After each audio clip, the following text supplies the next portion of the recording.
Looking for financial insights you can trust? How do you protect yourself as an investor? What's the strategy? I think it's really simple. I think you just want to be diversified in your portfolio.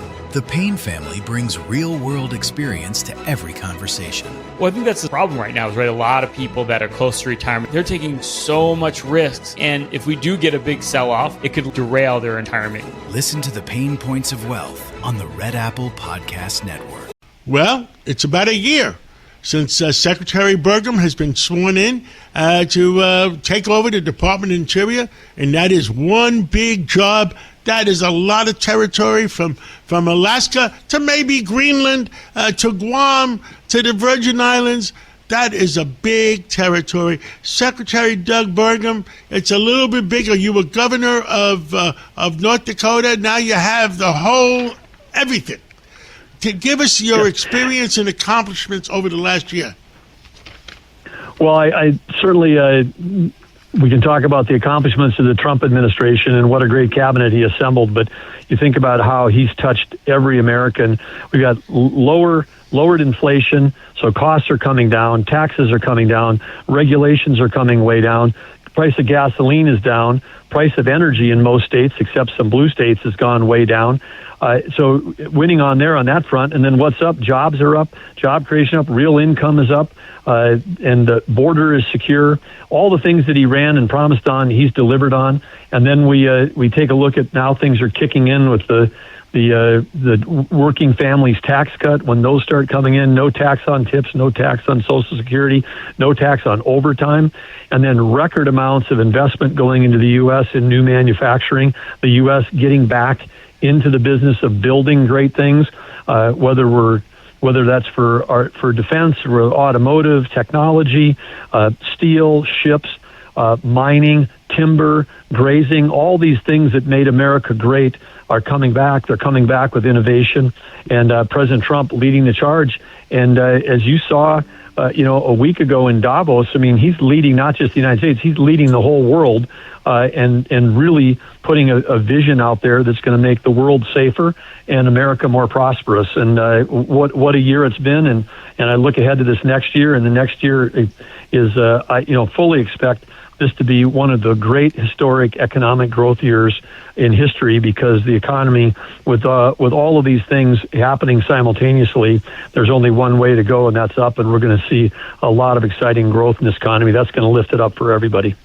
I agree with you 100%. Tell us, energy is a big part of, North America, and the United States has more energy than a lot of other people. How does it affect us that the problems we're having with Canada?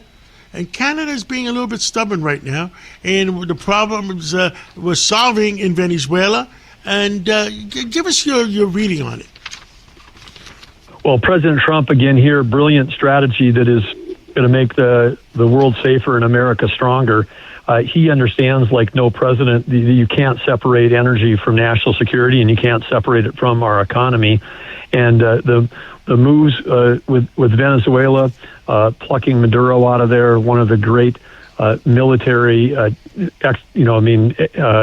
extractions of all time in history, and just a game changer for that country, which was being run by criminals, and all their oil was being sold on the dark market and being sold to our adversaries at cheap prices. Now, with the U.S. driving that, in control of that, it's so big. I mean, this has moved the geopolitical center around energy and oil and gas in particular out of the Middle East.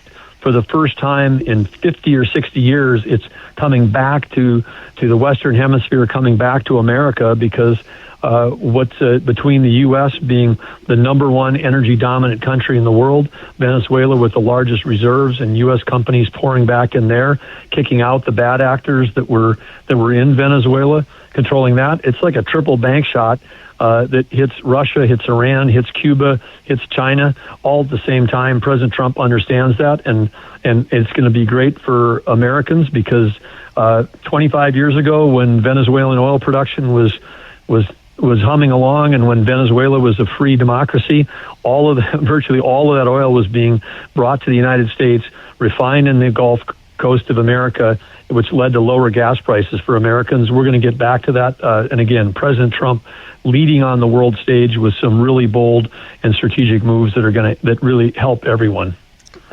Well, I think Venezuela has 17% of the world's oil.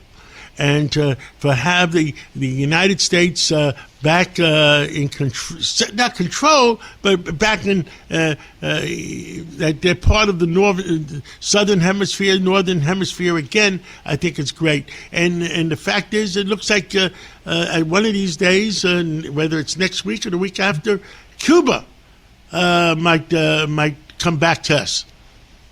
Demo, not for broadcast. Property of WABC New York. If you're thinking about changing schools, why wait? At Manhattan University, love those guys. You don't have to start over. With transfer-friendly pathways, your credits count, and you keep moving forward. From day one, you're part of Jasper Nation, preparing for the real world. And with New York City just a train away, opportunity is everywhere. Ready to move forward without missing a step? Visit manhattan.edu/transfer and enroll today. Manhattan University. Don't start over, move forward. This National Foster Care Month, Marine Toys for Tots is providing hope to children who need it most. Staff Sergeant James Caldwell, who grew up in foster care himself, shares that while handing out gifts at a Toys for Tots distribution event, a little girl looked up at him, reached into her bag, pulled out a stuffed animal and said, "Someone needs to make sure you get a toy too." That simple gesture embodies the heart of Marine Toys for Tots, ensuring every child, including those in foster care, experiences the kindness that can transform their future. Visit toysfortots.org today. Yeah, well, Cuba right now has been living off of Venezuela's oil that was gifted to them for providing security services. The people that were surrounding Maduro on the night that he was extracted that was basically Cuban Secret Service. We saw how well that worked out for him. He thought they were the best of the best, and they found out about the skill and excellence and execution of the U.S. military in doing that. But they were shipping Cuba as much as 70,000 barrels a day of oil, which was being resold to provide cash for Cuba. Some of it was for domestic production. But with Venezuelan oil being cut off from Cuba, that's going to have a huge effect on the leadership in Cuba, and which is a great thing for Cuban Americans and for Cuba. Could be a super prosperous relationship going forward there with new leadership in that country, which is just, barely off the coast of Florida. Mr. Secretary, Sunday morning, people are around drinking their coffee, wondering of which way our country is going, and my belief is we're going to have the greatest economy ever this year. What do you want to say to the American people on a Sunday morning?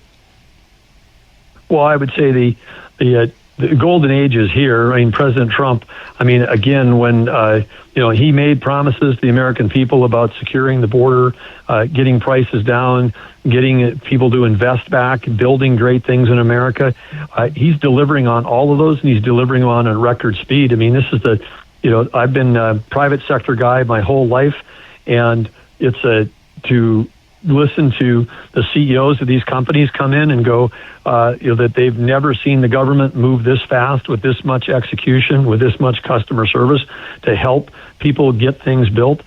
President Trump is someone who's understands the urgency of the situation. He's leading with decisiveness, and like I say, he's not somebody that wants to go to groundbreakings. He wants to go to ribbon cuttings. He wants to see things built, and he's a builder. President Trump is a builder. That's what he built companies. He built buildings. He built towers.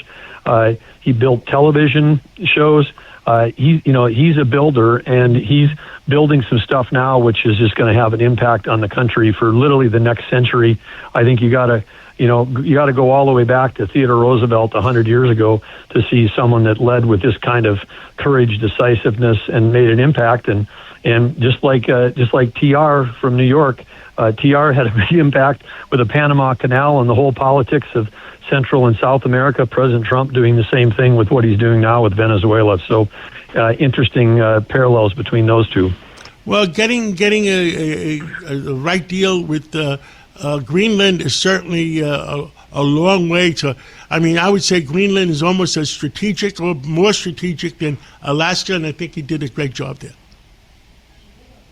Well, he certainly did, and it is the fact that they've got more oil reserves than Saudi Arabia. And then you take a look at right now, under the leadership of, Chavez Maduro, they've turned this into one of the poorest countries in the world, one of the most criminally rotten, attracted every bad actor in the world. From Russia, Hamas, Hezbollah, Iran, China, everybody was in there trying to get their piece of that Venezuelan resource. And, now with President Trump in there establishing relationships with the interim government, U.S. companies coming back in that were kicked out, making investment, there's an opportunity for, Caracas could become the next Dubai. This could be one of the wealthiest countries in the world with a great security and trading and economic relationship with the United States versus being one of the most dangerous countries in the world, which is what it was up until a few weeks ago. So it's going to be a remarkable turnaround in our hemisphere, and President Trump making it clear that Western Hemisphere, U.S. is in charge, and we're not inviting all of our adversaries from around the world to come and just get cheap oil out of Venezuela and fleece the Venezuelan people and the American companies in the process. So standing up for American companies and standing up for American citizens is what President Trump does, and he's certainly doing that every day of the year.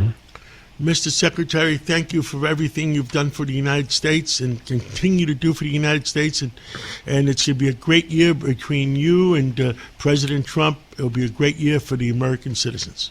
Thank you so much. Well, thank you. Thank you, John. Always great to be with you. Thank you, and we'll talk again soon. Listen to this podcast now On the Red Apple Podcast Network.